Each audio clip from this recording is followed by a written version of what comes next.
what the Irish also started to become very good at was counting votes.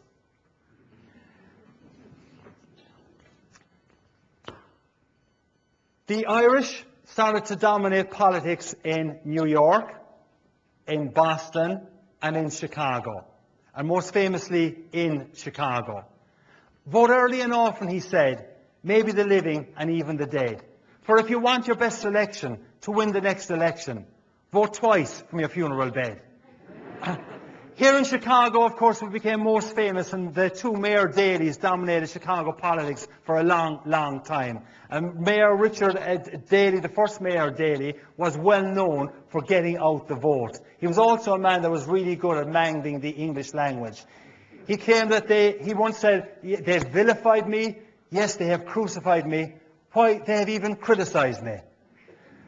But Mayor Daley had a great ability to get out the Irish vote, and on one occasion, he was marooned out on a boat out in the middle of the Atlantic Ocean with two other Irish politicians, JFK and Richard Nixon. Richard Nixon actually was Irish-American as well. After a few days of being marooned out in the boat, they realised that they didn't have enough provisions for the three of them. So they said there was only provisions for one person. The other two would have to sacrifice themselves. So being politicians, they decided to have an election. So they take out all of the ballot boxes, all of the election literature, etc., and they start canvassing each other for the full day, from morning until night, trying to get each other to vote. At the end of the day, they have the election, the votes are cast, and votes are then counted. Richard Nixon gets 1 vote, JFK gets 1 vote, Mayor Daley gets 5 votes.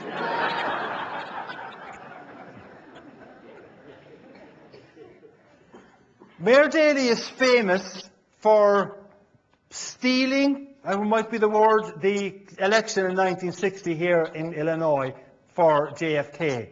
Now, you could say that you can debate whether that's accurate or not, but it wouldn't be much of a debate, I think.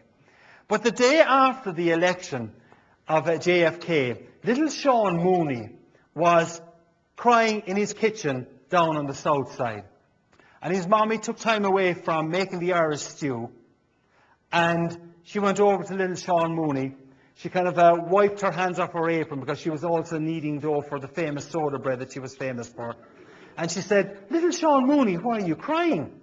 And little Sean said, "Mammy, I thought Daddy would come and visit me yesterday when the presidential elections were going on."